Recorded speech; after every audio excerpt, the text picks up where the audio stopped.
This is Sean Hennon, co-executive producer, and with Lucas Ryder, co-writer of episode 605, Alter Ego. You're listening to the Blacklist Exposed on Golden Spiral Media.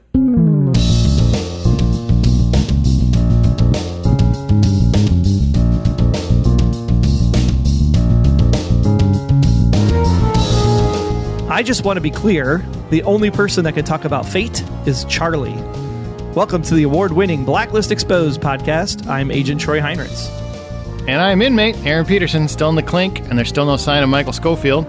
Thanks for joining us once again as we discuss Alter Ego, written by Sean Hennon and Lucas Ryder, and directed by John Turleski. It's like turkey, but not. It's less than turkey. I don't know where I'm going with that. Show notes and other intel for this episode of The Blacklist Exposed can be found at theblacklistexposed.com. John Turleski. There you go. But the way that Troy wrote it for me, because he knows I'm stupid and I can't read names, he actually does it phonetically. And I'm like, it kind of looks like turkey, but less. And hopefully I got that right. This week's episode, we'll cover off on our profiling question from last week with thoughts from all of you, dig deep into this week's case profile as usual, and then hear what you thought about Alter Ego in Special Agent Intel. Remember, if you are enjoying the podcast and having a blast, be sure to fill the fedora. That's right, support the show. Throw a few bucks our way in the hat. Visit Patreon. That's Patreon. Patreon.com/TheBlacklistGSM. Real quick before we move on, I want to say thank you to Rory for doing an excellent job last week. I almost just didn't come back. I almost took a sabbatical for about 3 months. But Troy said, I'm required by law, so I'm back. I thought Rory was actually looking for rat poisoning potentially for you, but... Oh, ouch, dude. All right, well, with that, let's see how you all answered last week's profiling question. What happened between the fire and October 1991? Wendy says, I think they want us to think along the lines that he was taking steps to become Raymond Reddington. I don't think it is. Something is nigging me about the timeline, and I don't know what it is. I'm judging that by what has been said shown to us. The way that Dom tells it is that our Red more or less swept in and then made a hell of a mess of things. Likewise, with Richard, the former colleague, he too said more or less the same thing. I do think there's a possibility our Red became the real Raymond Reddington even before the night of the fire.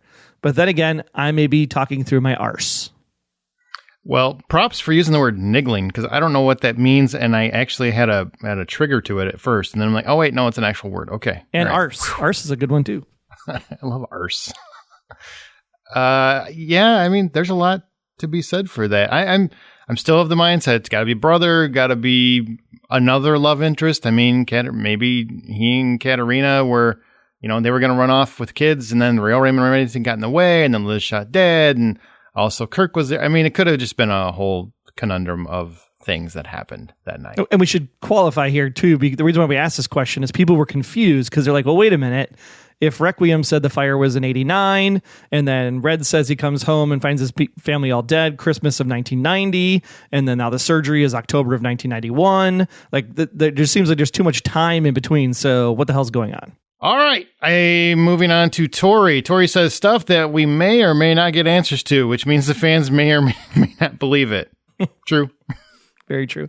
Monica said, before the fire, Dom asked our Red to look after Katerina and help her find Masha. Original Raymond Reddington gets burned and loses track of Katerina, but sticks with helping Masha. The only way to do that, for reasons not yet known, he decided to take the identity of the real Red. The Raymond Reddington's body then was moved out of the burned house and later reburied with Mr. Kaplan's help. Therefore, our Red gets extensive plastic surgery done in that time frame while plotting to build his empire in order to help Masha. Confused? Yeah, because I'm like, Raymond, original Red. It's too many Reds. Yeah, it's too many things that we're trying to keep straight too, and yeah, that's just too much. Carolyn says, I speculate that the following occurred during that time frame. For whatever reason, Fire Night spelled certain doom for Katerina and everyone she loved. So she searched high and low for the seashore. I don't say that 3 times so fast. I'll just do this whole thing in Sean Connery. So she searched high and low for several weeks to find a way to keep her family together, but to no avail. The only way to protect her star of the sea was to look to the sea, to foreign shores, and a whole new identity. The planets lined up and the path was clear. She had already covered up the death of a lover.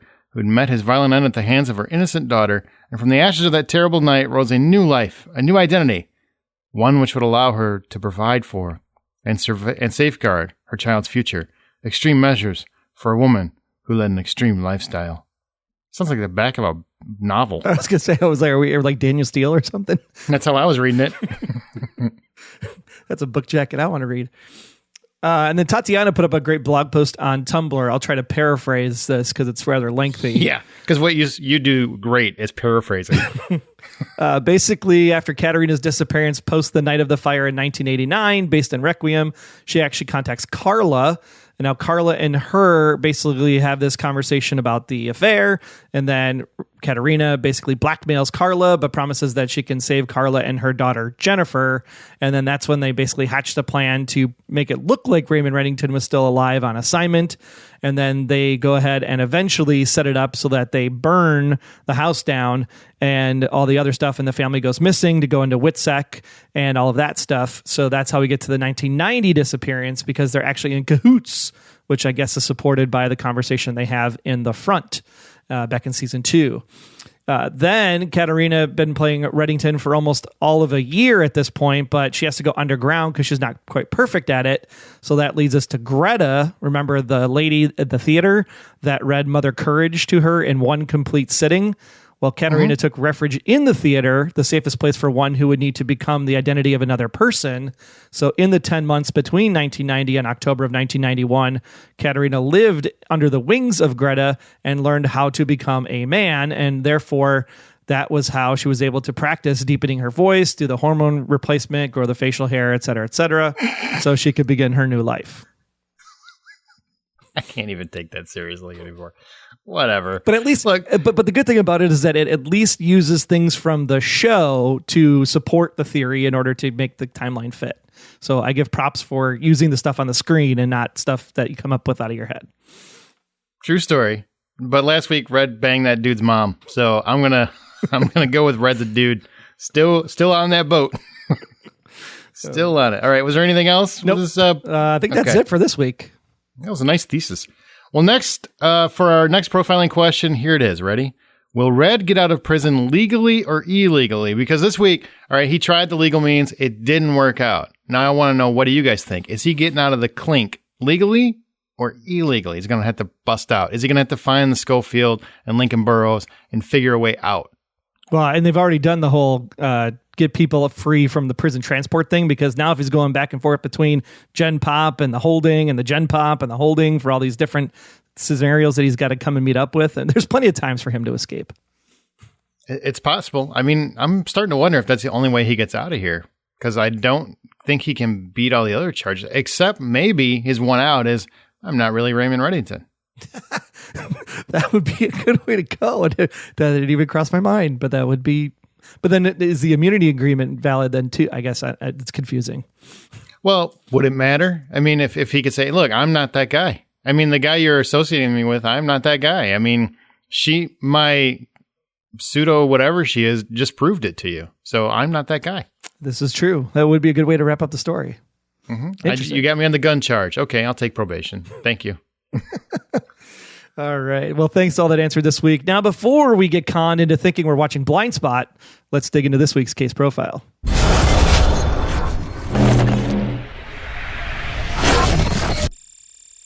Okay, I've never watched Blind Spot. Is that a nod to, like, do they do cases like this a lot? It's an FBI show.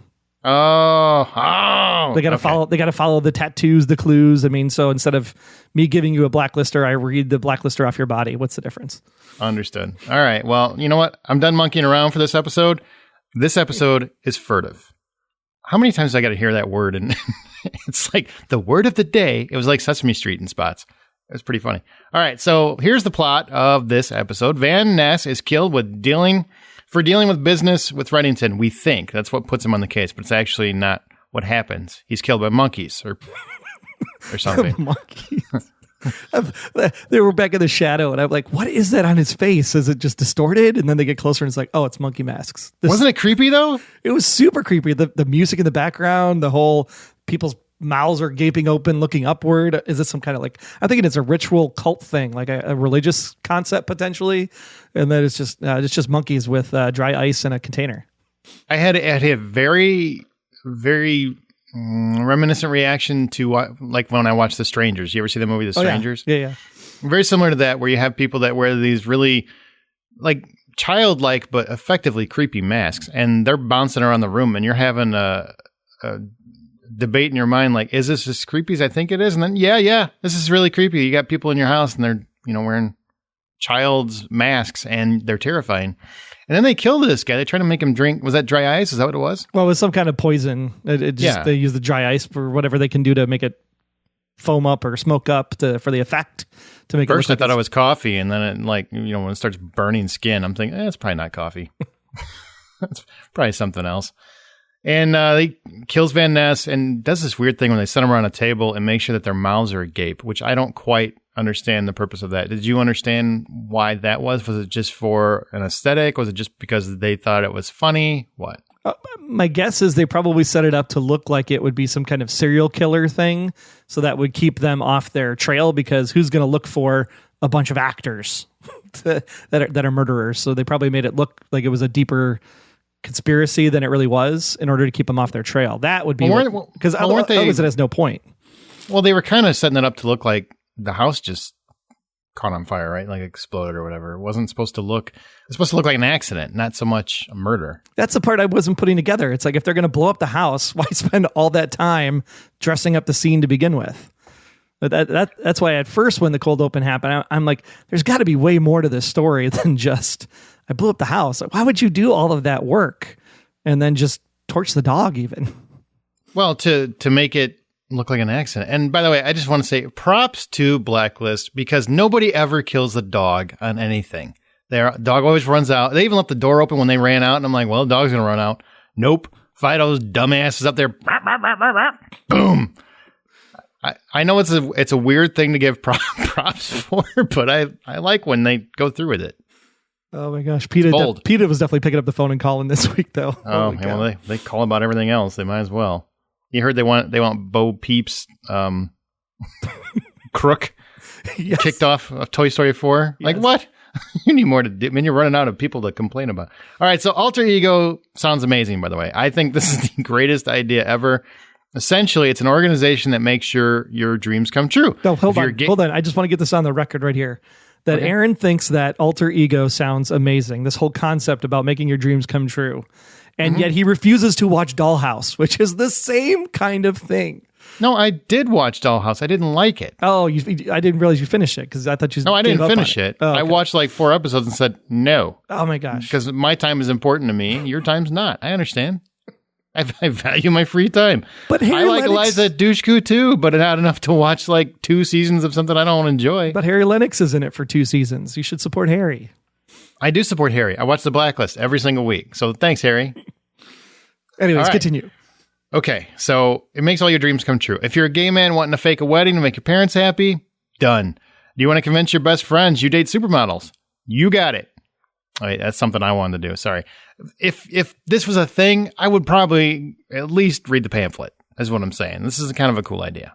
Yeah, I think it's really great to have a way to do all this stuff, and then you realize that at the end of it, all you go is get drugged in Mexico, and you get a lousy T-shirt. Been there too. All right, so Deidre and her friends concoct this plot to date Tim. Hear me out. Don't interrupt. Let me finish all of this. Deidre and her friends concoct a plot to date Tim, a poor trailer park resident named Peterson, by the way. I feel insulted. I got a Peterson in my name, and I kind of felt like, hey, not all of us are like this, all right? Anyway, and convince him he has a long-lost sister with a husband attached, and then bump off his real father so Tim inherits all that cash. Then, wait, there's more. Then get pregnant and then kill Tim so they get the money. What? Don't get me wrong. I thought this episode was great. I had a fun time with it throughout. But if you stop and actually go, wait, what? This plot is this is a full definition of the long con. Oh, it absolutely is. Because they were together for almost a year, I believe it was, in order to make this thing all happen. And The only question I have coming out of it was she actually pregnant? or was she going to get pregnant some other way and then claim it was Tim's? That was the part that I was still confused by. Oh, she was definitely, I believe 100% she was pregnant, which means she's going to be in jail and poor Tim's going to have his prison baby. It's going to suck. He's still going to have to deal with it for the rest of his life. Oh, I know how that goes. All right, never mind. Sorry, I said that out loud. So, very intricate plan. I liked it. It was really creative and clever. I thought this whole episode was clever, but it was a little far-fetched. But I don't really care. It's TV. Yeah, the far-fetched ones, though, I think are the more fun episodes. Absolutely. I had a blast this entire episode with the court stuff because I love courtroom stuff. I know a lot of fans aren't loving that he's still in. You could leave him there all season. I'm probably going to love it. I'm probably going to love every second of it. The big thing about this whole cockamamie thing was in order for him to get this vote, right? You just say cockamamie. I didn't know my grandma was here. I love Sean Hennon. I mean, Sean Hennon was one of the writers on Redemption 2, and it was just some of the best kind of lines that we had over there with the whole Eddie Gathegi and Ryan Egel doing their odd couple back and forth. So props to Sean for coming up with this. But oh my gosh, it's just so out there for it to be plausible. And then to think that the sister or the fake sister and the sister's fake husband, and then the lady who was pregnant, all three of them are those monkeys at the first part of the thing. I'm like, they don't seem like they could put this together very well. Well, when you go back, because, I rewatched it, I'm sure you did too, you can tell it's them when you go. And we knew, once I saw Deidre at the party, at Tim's party, when Wrestler and Liz first get there, I definitely knew that she was in on it from the get-go. Yeah, because you could tell hair was the same. It was just in a ponytail when she was, doing that. So, and the other guy was super tall. Absolutely. So, all right, let's get into characters and break down the rest of this episode. Let's start with music, which, by the way, wasted opportunity to play Skid Row's Monkey Business, but that's beside the point. Yeah. Instead, we get Vera Lynn's We'll Meet Again, which for some reason had this really creepy, eerie feeling when it was paired with the scene. I'm just going like, wow, what a really weird, eclectic choice. But it seemed to work out just fine. Then at the end of the episode, as Samar finally understands the concept as you play Words with Friends, right? Words with Friends. Summer Skeletons plays from a repeat favorite artist of the Blacklist series, Radical Face. Well, they were playing Word Splurge, right? I can't remember which exact one it is, but it worked better for my I think they used a fake game for that one. It was Word Splurge. But they need to play with each other. See, I was trying to make it fit. Whatever. It doesn't matter because it's all great music nonetheless, and you can hear all the great songs about the Blacklist by visiting the Spotify playlist or the Apple Music playlist curated by us, and those links are available at the website, theblacklistexposed.com. Go ahead and check that out. It's a blast. All right, now the rest of the characters. Now, this is what we've been trying to get to with Dembe. We've wanted to see him kind of working as Red's, ambassador in the field, so to speak, and now he is. He's running point outside of the system. While Red's locked up, he's handling business outside. And he's trying to deal with several issues because some of his clients, customers, partners, whatever they're called or defined as, are getting a little sketchy about dealing with Red when he's locked up, and they think he's going to go away and he's going to turncoat. They don't know he's already turning state's evidence to everything. So it was really cool to see Dembe running that aspect of it, to actually see him be part of the organization as opposed to just quote unquote the muscle. Are you happy we're seeing more? I really want more of that. Yeah, I thought it was great to have Dembe kind of walk into the room and Liz is like, "What are you doing here?" And Dembe's like, "I just need a minute." And then she actually parts ways for Dembe. So the relationship between Liz and Dembe becomes a very interesting thing if Dembe keeps this up on a regular basis, because now you have to wonder, well, how much does Dembe know? And is Dembe somebody I could lean on, or is Dembe truly loyal to Red at the end of the day? So if they ever give Liz something more to do going forward, since the reason why she put him in jail was to actually uncover the mythology, I'd love to see how her and Dembe's relationship changes over the course of the next couple episodes, if this is the way it continues. Well, yeah, I wonder. I firmly believe Red is fine going to court because he really wants that copy of that tape. So, I wonder if Dembe will actually hear it too, and he'll hear of Liz's betrayal and then see how that plays with him and her, Yeah, because now that the gun case was not thrown out, the gun was allowed to be admissible as evidence for this trial, and then therefore they're going to go ahead and do the whole jury thing. Does the recording then become admissible evidence when they go to the full trial with a jury? No, because possibly because they're going to have to determine if the gun violates his immunity agreement. That's what they have to do before they can proceed to a full trial, and they think it will, but first they had to make sure that the gun was even a proper search. So now they have to say that the immunity agreement is, violated. They have to go back to court for that. So, court runs for a long time. There's a whole lot of hassles and hoops they have to run through. I love the with Red and the judge being able to work it out that your job is to learn the law and enforce the law. My job is to break it. Oh, that was a great moment, man. That really was a really, really cool moment. I loved how he was doing New York legal throughout the episode. Totally. That was pretty fun. All right. Also, Dembe, he's a spiritual advisor or survivor trying to save Red's soul. So that was a good aspect where he's really trying to help his friend and trying to get him to get right. But he said something that I thought was really interesting. He says, sometimes you make your own fate. Sometimes fate makes you. That's something I think I'm going to put on a t-shirt. Yeah, because it is a spiritual saying in a way, depending on whether you're Christian or Muslim or Buddhist or whatever. There's always this concept of, do we have our own free will, or is our path kind of destined for us by some higher power? And I think this is a great line to explain that in a simple way, regardless of what you believe in.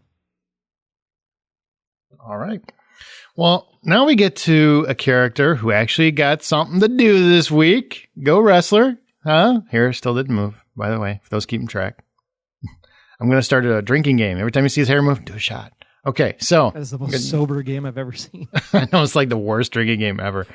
I think, but there's going to be some point where he's running into a windstorm and I'm just going to be hammered. That's really the plan. Some Friday night, you're not going to catch me Saturday morning because I'm just gone. What happened? Wrestler's hair moved. God, Aaron's gone. He takes his date from Alter Ego to the wedding. And then in order for him not to have to explain to the family where the date went, they get in this huge fight. She smacks him across the face, walks out of the wedding, but the hair doesn't still move, I guess. No, still perfect. Perfectly coiffed. I think Wrestler was trying to beat around the bush to invite Liz to his cousin's wedding. That's what I was picking up on. I mean, I'm not a Keenler by any means, but I'm just saying it sure seemed like he was like, hey, want to go to this wedding with me? That's what I got. I mean, sitting in the car, he's like, hey, my cousin's wedding, he's kind of a jackass. I don't really want to go. Hey, what are you doing this weekend? So you maybe want to... Nope, not picking up what I'm laying down. All right, I'm going to go hire somebody instead. So he's not going to lie about being someone he's not, except he's a murderer. What? Let's get a biggest two-face comment I've seen in the show. Listen here, Johnny Law. All right, you've already killed somebody. You don't get to pull that one, but I get you're trying to get back to who you were. But he does end up, he does end up saving Tim and the inevitable murder by Deidre and her friends, which is nice. But then at the end of the episode, he buys himself a date from Alter Ego. He actually got a full arc this episode, which he hasn't had, I don't think, in a long time. In a long time, yeah. So what did you think about the wrestler? By the way, I'm kind of surprised that wrestler has a hard time getting a date, but I'm going with the whole he works a lot. I mean, he's a good-looking dude. I got a feeling he could walk into a Starbucks and get a date to this wedding, but that's beside the point. Well, it depends on how you want to look at it from a date perspective as well. I just want to bring somebody's listening to this going, we don't care about the dating. But he's a nice looking guy, but at the same time, he's got issues. He's got challenges that you have to work through. And does he really want to settle down with somebody, or does he just want to play the field? I mean, he had his fiance. I mean, you lose your fiance in that way, gunned down in a street. It takes a toll on a person. Do you really want to get that close to somebody and have them get lost again? It's a real character dilemma. Yeah, here's his issues. He's successful, he's good looking, and he's in shape. Oh my goodness. What a lousy catch. Hey, stupid Liz. If his name was Tom and he's a loser, then Liz would be all over it. You know what I'm saying? Wrestler's the one. Go back to him. Go to the wedding. Go, Liz. You could still go. He hasn't hooked up with that, actor yet. Oh my gosh. I'm sorry. Why wouldn't you go to the wedding and just meet a bridesmaid? You know? Why do you have to go with somebody? It's the same thing as everybody else. I mean, you don't want to have to deal with that. You just want to go say, here's my person I'm seeing, and then leave. If you go single, then everybody's trying to fix you up with everyone. If you bring a date, everybody leaves you alone. Not that I'm speaking from experience in a past life. That's what I hear. But I like your bridesmaid theory. It's always a better way to go. All right, Aram. He's awesome at words with friends or word splurge or whatever we're calling it. He mentions that in front of his girlfriend, in a relationship, the truth always comes out. Shut up. No, it doesn't. If it did, we'd all be divorced. That's right. Oh my goodness. Yeah, I'm going on record. You know what makes marriages work? Lies. Lies make it work. Do I look good in this dress? Yes. When you know they don't. Lies. Did I load the dishwasher? I sure did. And it magically happens 24 hours later. Exactly. Lies. That's the success. Frickin' purists. All right. Some people have debated. Here's one thing I noticed. I really went back, and I was a total dork on this. Some people debated what the date is on the show because we had that whole time jump and everything. So when Aram is looking at Tim Peterson's arrest record, again, not a proper representation of all Petersons. I just want to go on the record. It clearly shows the date as being January 30th, 2019. Data as of being of 1/30/19. So there you go. That means he pulled that data up on January 30th, 2019. Do you think maybe that was the whole, like, why do we have to have the long hiatus was so that we could catch real time up to the show? No, I think that they wanted to just have everything smushed together. But I mean, people have debated what the time is, what the date is. So now you know. I mean, they're back in current time. Yeah. Well, you took the toe tag from the Tom's dead body, add the year for the coma and the time jump and whatever, and moved it up to 2019. So yeah, we're only like a few days past that. Doesn't have to be months, years, blah blah blah. All caught up. Samar's still having memory issues, by the way. Still, she's doing word games to try to get her aphasia skills under control. Yeah, there you go, to get that back in play. And I get that, man. Even as like we're getting older, have you noticed that? I start forgetting words where I can't remember them right off the top of my head where I used to. Do you get that at all? No, because I remembered my thing from kindergarten or third grade. I can't remember where we actually learned it, so maybe I am losing some memory. But it was the thing about prepositions that they talked about in the show. So there was like this cool song that we learned back in grade school about what all the prepositions were. So it goes about, by, into, after, from, across, against, with, toward, on, among, along, around, of, to, beside, beyond, below, at, through. So as long as you could sing that, you don't have aphasia. I can't sing that now, and I couldn't sing that then. So I think I've always had. And the sad part is every time I want to say it, I say euthanasia. So I definitely don't. I was actually telling somebody, we were talking about it. What's Samar have again? She has euthanasia. No, I don't think it's right, Peterson. Like, no, definitely euthanasia. And I know it's wrong, but it's still funny, so I keep doing it. Oh my gosh. All right, so you're drinking too much at your party with Tim, your cousin. Oh, poor Tim. I wish I had a cousin Tim that was a billionaire. That'd be awesome. Okay. It's affecting her a little bit, her and Aram's relationship, but by the end they're playing word splurge together because you know how it is. The truth always comes out, even though she didn't tell him, but she's just going to play word games and apparently suck at them. Well, it's good that they had that nod in this episode too, because so far for this season, if they're engaged, I mean, they don't seem very engaged. They don't even seem like they're dating anymore in this first part of the season. So this at least gave a little bit of a winky romance back to it. And it felt all kind of warm and fuzzy once again, which was nice. I gotta say, I don't think Aram's really had much to do. I actually think Aram hasn't really had an arc this season either. No, he hasn't. Huh.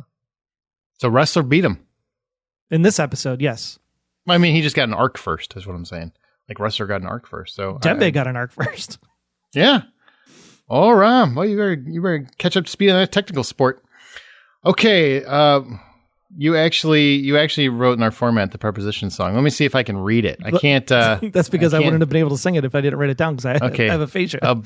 About, by, into, after, from, across, against, with, toward, on, among, along, around, off, to, beside, behind, below, at. My God, you did this in school? Yeah. We had to memorize prepositions when we did diagramming sentences and gerunds and infinity phrases and all that other bull crap you do in English class. So when I was swinging on the monkey bars, you were reading. Something like that. Good. It's good. It's probably why you're smarter. All right, Liz, she was pretty much MIA this episode. I really thought she was in the backdrop. So before we get, there's a big question about that I want to bring up. But before we get there, she didn't have a lot to do this episode, but I did think her elevator fight with Deidre was pretty kick-ass. That was awesome. That's the kind of stuff that I want to see Liz do more often. Is just get fisticuffs, like beat up with other chicks. I mean, it's awesome. I just love it.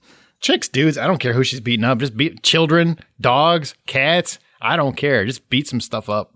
I like it. Yeah, that was a really good scene. And she's like, "Ma'am, could you hold the elevator?" Now that I think about it, I really would like her to beat up some kids. That would be that'd be kind of funny. She just runs around paddling kids at an elementary school. All right. So here's my big question. You ready? Ready. And we didn't mention Cooper because Cooper has like one line. Okay. Cooper didn't do anything this episode, so we're just moving on. He talks a lot more in Dollhouse. He's probably had a play that week or something. Okay.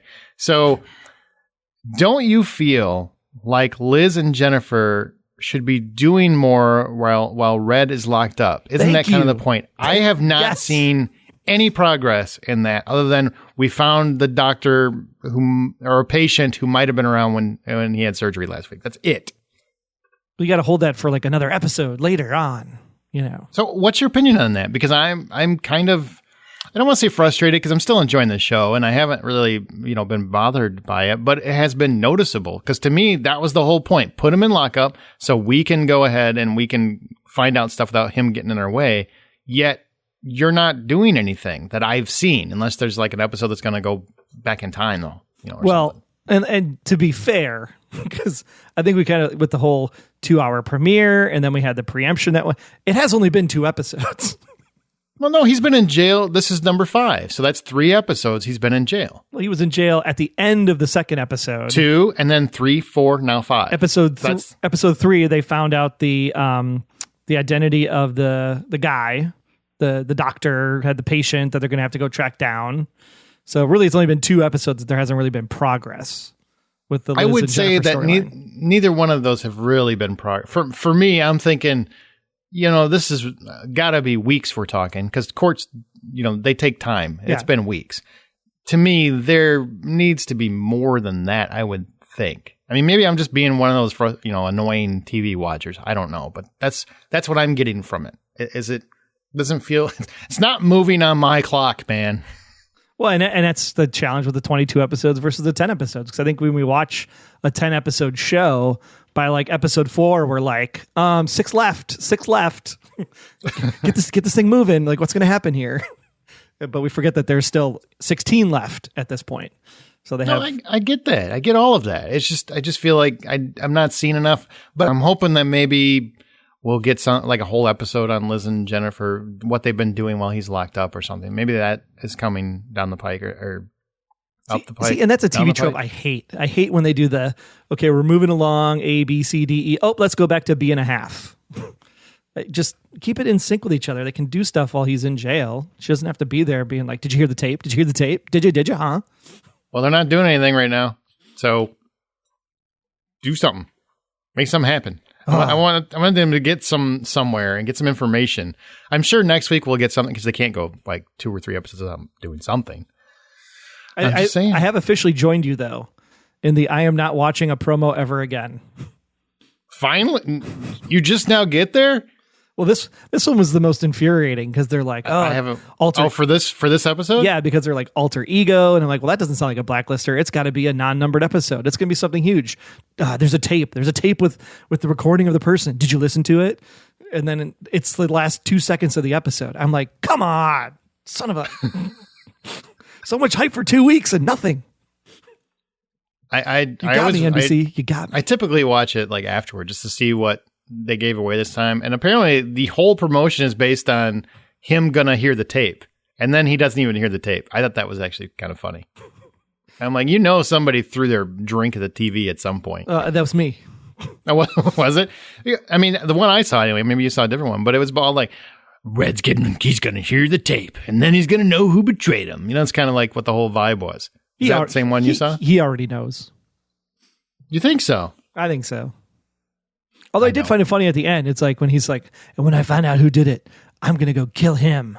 No, he didn't say that. He said their fate will be sealed. Yeah, his fate. He said his fate would be sealed. Yeah, I don't think he knows. Masculine choice specifically. I wonder why he assumed it was a man. Well, obviously, Liz is going to get a sex change to become a man before the end of the season.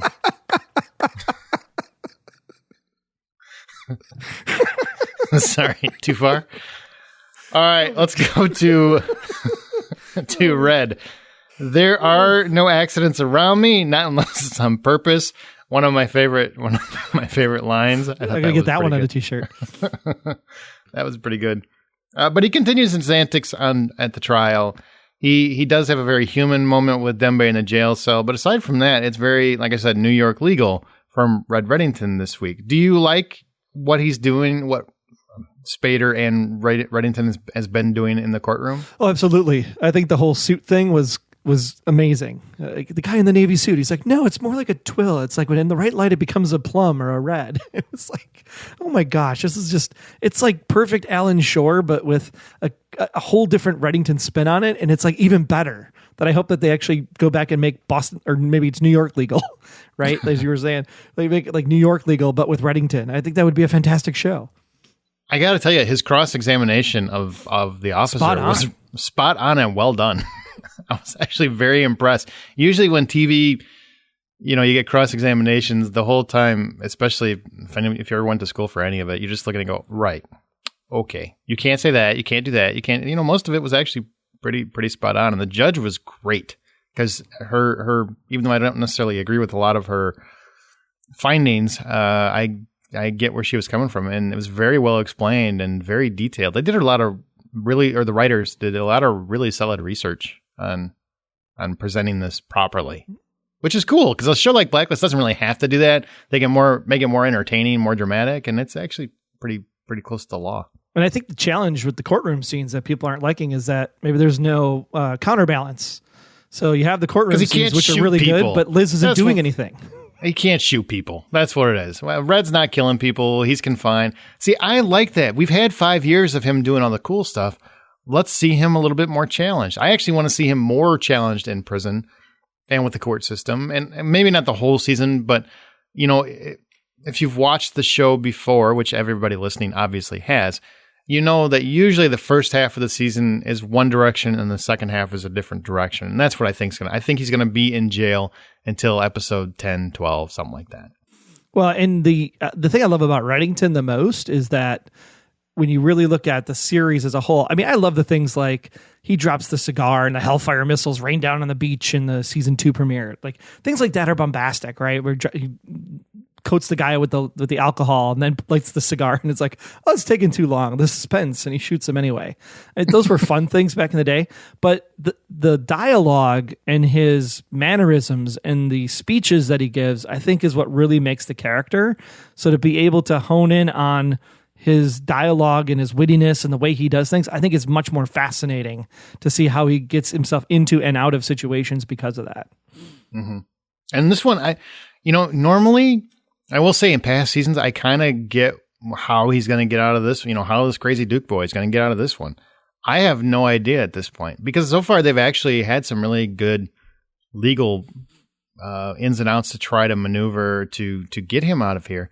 I'm fascinated. I'm really, really fascinated with how he's going to get out of this one. Is he just going to break out? That's why we have that profiling question. Is he going to break out of the clink? Is he going to finally find some loophole, some legal loophole? Because there are a ton of them where he can get out of there. I don't know, but I'm fascinated with, how that's going to happen. But I am also, I love law stuff. So to me, this is just it's just spoon feeding me. Well, and I thought for sure that he was going to get out on this charge. I mean, granted, we're all biased on Red's side because of the show, but at the same time, he made a very valid argument, and I think that it would totally be passable. And the judge was like, it was really super hard because she was probably borderline on it as well. I don't agree with her decision, because I truly believe that it was unwarranted. And at the same time, she disagrees. So we get more courtroom stuff. Well, I understood. I mean, I thought her judgment was wrong, but I also have, I have an affection for the criminal guy. So I get it. You don't say. Well, basically, her decision comes down to, who do I believe more? The police officer who's doing his job and serving the good, or the master criminal? It has to be one of those two things. And yes, he made a compelling argument, but it all comes down to, do I believe the guy who's a confessed liar, or do I believe the guy who's doing his job? And she chose the cop. Because of the shiftiness and the invasiveness and the pissing him off, and which I think is fair. Well, he did his own quote unquote investigation. So in order for her to land on Reddington's side, she would have to confirm that the officer was out of line in his quote unquote investigation, that it was all just purely emotional, reactional. That's where it gets tricky. It gets tricky because if she sides with Red, she's basically saying the cop was an emotional cop. And there was some of that, but I also, Red was being rude, and, many police officers do use that opportunity to pat people down, unfortunately. Right. I thought they were going to do something about the fake license is what did him in. And I was like, but he's supposed to have a fake license. He's undercover. Well, I mean, technically,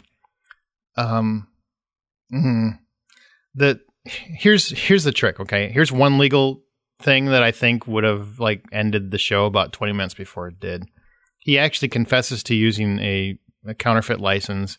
He confesses to having a 9mm in his back pocket, cocked and loaded. That all becomes on the record as soon as he says it in the courtroom. He doesn't really need anything else after that. Because he said those, he admitted 2 crimes in the court. And that would have shut the whole procedures down. Yeah, and could those 2 crimes that he admitted be enough to nullify the agreement? Yeah, because he admitted the gun charge was true in court. You're trying to get it thrown out. I mean, you don't want to put it on the record. Yep. Once you put it on the record, it's on the record, and you can't take anything off the record, and it's not sealed. This isn't a juvenile court, so now they got to prove that the fake identity and the gun and all that stuff was for his cover as part of the agreement. Well, honestly, I've said this since it was first brought up. All really Cooper has to do is say the gun was necessary for him to keep his cover up, and then he walks.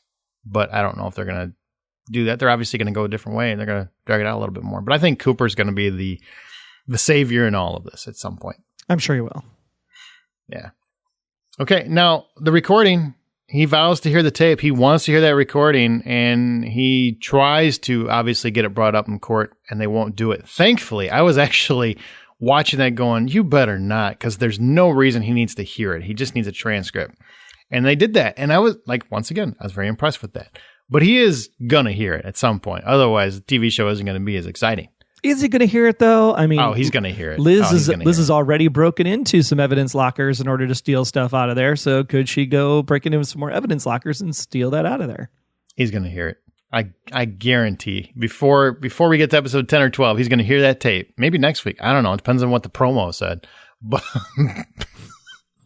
I doubt you're going to. Whenever they tell you, this week, we're going to learn the truth. We don't. Stop watching promos. You'll enjoy the show more. You will. So what do you think? You say he's not going to hear it? That's not going to happen? He's not going to hear it. All right. I think if anything else, the way that he gets out of this whole mess is that Liz actually confesses.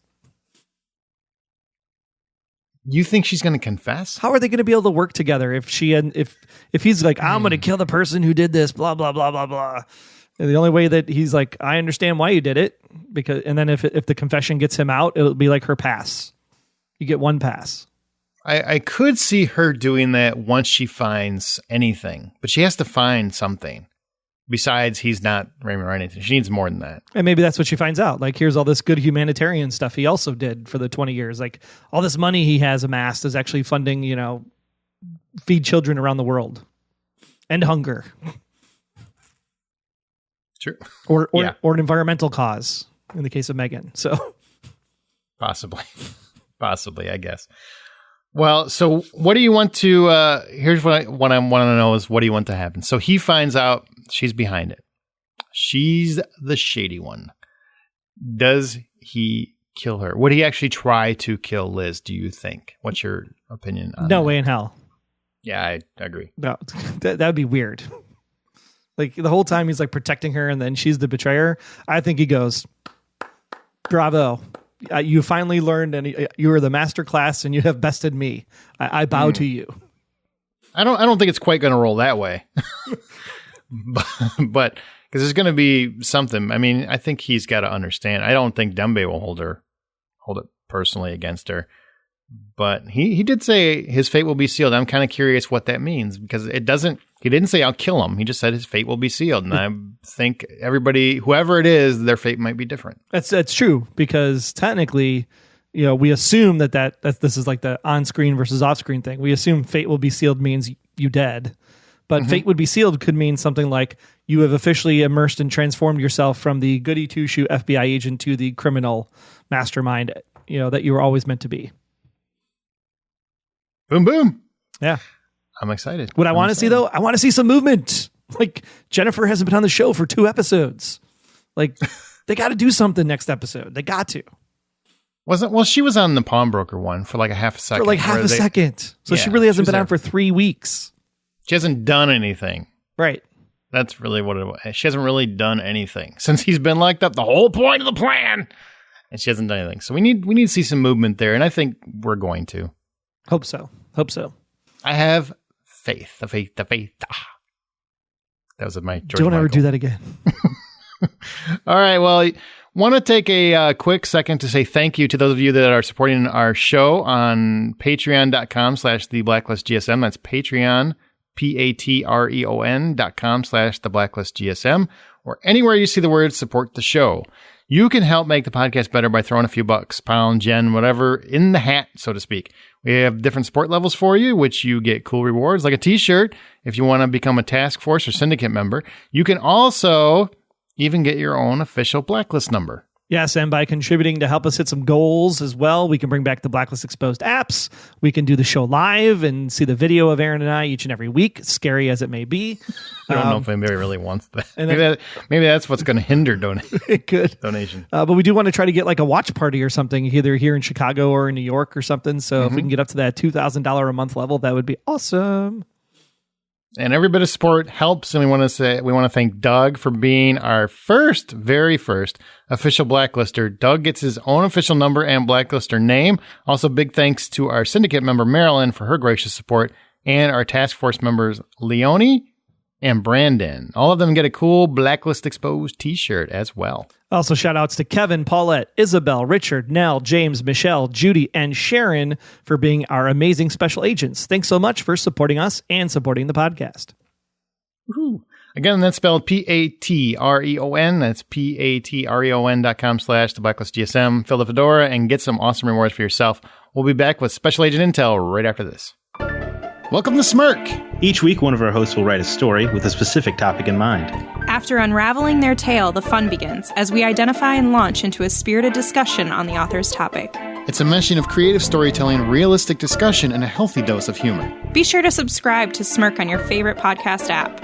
And visit our website at smirkpodcast.com. This is the show that looks at truth, fiction, and reality with a smirk. Hey, Dembe Loyals, this is Hisham Tawfiq. You are listening to Blacklist Exposed on Golden Spiral Media. Now it's time to see what you thought about this week's episode with our special agent intel. James Lale. I can see at least one way Red gets out of this, but it's brutal. Liz goes to the judge and confesses the tip was her or Jennifer. That would violate the terms of the FBI's agreement with Red and invalidate the legality of the search. No, it wouldn't. I don't think it would. Does it violate the terms of the immunity agreement? No, I don't think it... How does that get Red out of it? That would get Red convicted, wouldn't it? I don't know about convicted, but I don't really think that's going to matter one way or the other because the officer was still functioning on a valid tip. Well,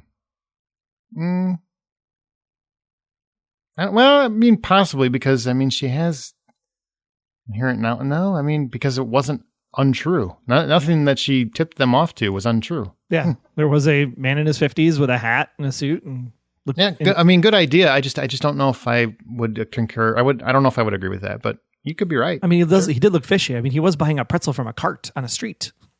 Yeah, who does that? Buy it besides inside everyone the bar. in New York? Food safety. What else we got? Monica said, that was a good episode. Spader is a hoot in the courtroom. Red bringing up his smartassery with the cop and the DA was golden. No wonder he needs Dembe to save his soul. Now, if only he would listen to Dembe and tell others the truth. Those were the most horrific... They can't handle the truth! Thank you. Those were the most horrific monkey masks I have ever seen. It was pretty creepy. That was pretty freaky, but I want one. I totally do. It would be an awful parent who would buy those for their small children for Halloween. I'm hoping Samar's situation is improving, but something tells me she might slip and cause a major calamity. Wrestler's running a date? What? His coworkers are going to give him hell if they find out about it. Finally, I think Red knows it was Liz who tattled on him, and I think he likes to see her squirm. Yeah, I want to just give a shout out to the internet who collectively said, wrestler will go with you when he needed a date. So I got a feeling the ladies like, and the men too, like the wrestler. They do. Wendy Davies, I found the Blacklisters slightly yawnsome this week. Okay, props for that word, because I've never seen that put together like that, and I love it. That's 3 for Wendy this week. Yeah, love the Dembe Red scenes, and hope we get more of them, or at least see Dembe out and about doing Red's bidding. One thing I picked up on is that, once again, Dembe implores Red to just tell Liz the truth.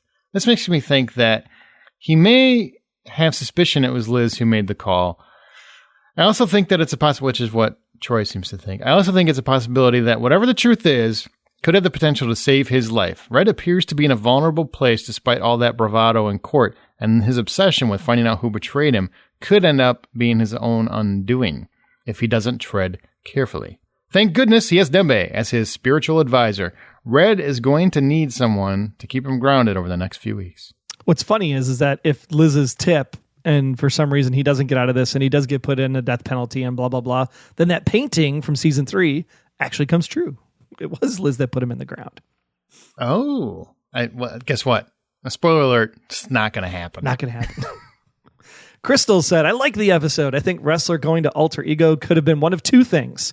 Either he's still working the case to ensure the company isn't conducting cons on the regular, or he's not the type of guy to try to just pick up a girl to take to a wedding. The one night with Navabi was different. They know each other and they both knew it was what they was going into it. But Wrestler, in my opinion, doesn't seem like the type to go out and try to get a girl to go to a wedding with him. For all we know, it's in a week. I can see him getting drinks thrown in his face. So my question is, why does he think he needs to take a date? He can go solo and maybe meet somebody at the wedding, unless he doesn't want to meet someone or date for that matter. Another option, old boy's got no game. Can we just put it on the record? He's got no game. I mean, you already said he only got Samar because they were both having a moment. Outside of that, maybe he just can't get a date because he's not smooth enough. Yeah, he didn't even land Liz when he was like, hey, I got you this wine for your birthday. He's got to start walking around the room and say, Liz, you're ugly. Then she'll start getting interested in him. Exactly right. Exactly. They always like the idiot badass boys for some reason. Yeah. Say something stupid and mean, then suddenly like, you know what? He's kind of interesting. It seems like the storyline this season is to see Red on trial for his crimes, but the state is going to have to prove his guilt on all of the charges. Who will be the witnesses? Dembe? The government? Cabal members? One way to not only get to the truth and for the writers to give us a lot of background into the past events and what the Blacklist is actually all about would be a trial of Red's crimes. I think that would be fun. I think that'd be really fun. I think people would really get sick of the courtroom stuff, like fans, because you want to see Red doing Red stuff. It's kind of an action show. You want to see some action. So yeah, you want to see Red doing Red stuff. But it's a creative way to do exposition without doing exposition. It is, to a degree, but a lot of I will say, like, I've heard a lot of fans who aren't thrilled that we're still dealing with courtrooms, and I get it because it's not the kind of show they've been used to. So if enough people are frustrated, then you definitely don't want to stay on that road. But trust me, that path has already been carved. They're already on, like, episode 15 or 16. 15 or 16, yeah, sounds about right. Yep. So I'm looking forward to when he finally gets out of court and people are like, they listen to the fans. I'm like, no, they didn't. They didn't even know what you were going to say yet. They've already got this season almost done. All right, Deborah Jean. This entire episode with the Blacklister feels a lot like the Djinn. What's your fantasy? What do you wish for? Fate would be pulling Wrestler and Liz together. Not sure when, but it's building pretty nice so far. I would concur, except Liz missed an entire window right there when he's desperately like, will you please go this wedding with me? He said it exactly that way, too. If he would have, she would have won. I think Anita wins this week, though. What if Wrestler, by chance, bumps into Jennifer, who actually is working for Alter Ego? Just saying.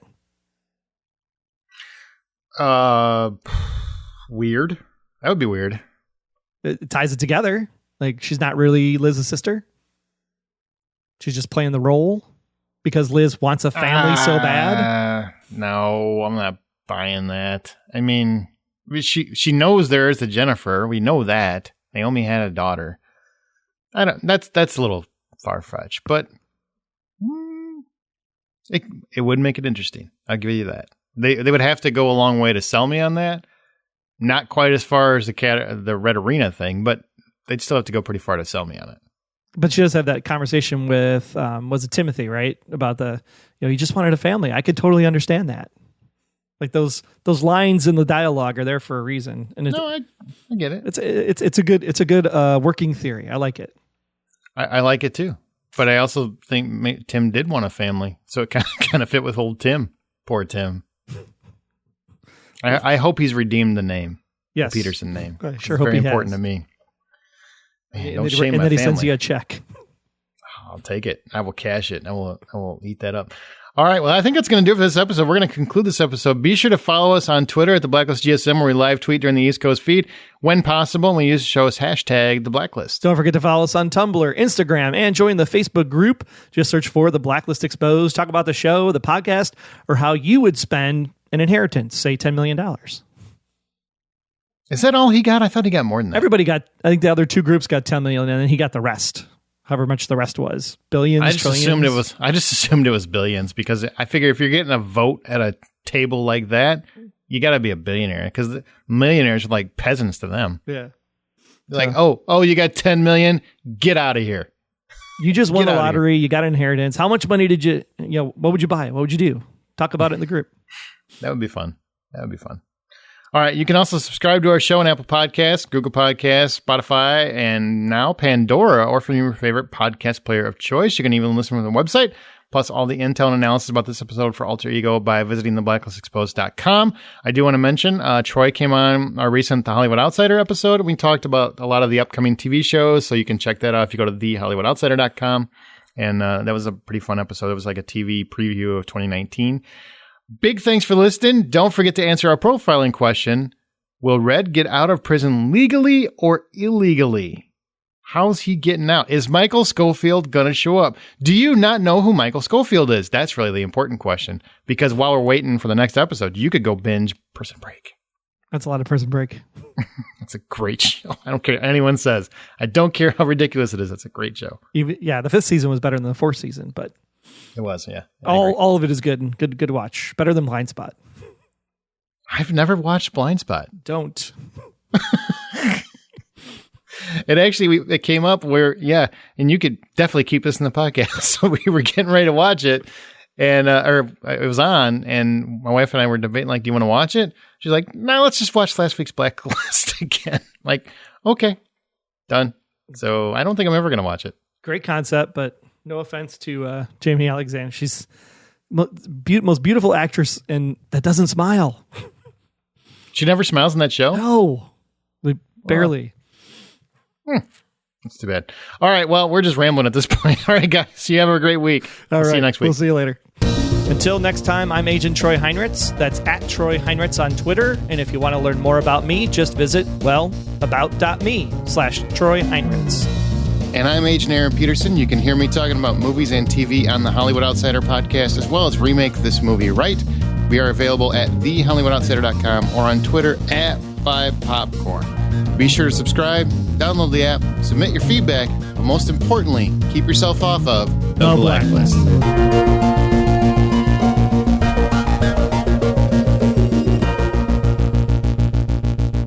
The Blacklist Exposed is a Golden Spiral Media production, Find more of our great podcasts at goldenspiralmedia.com/podcasts.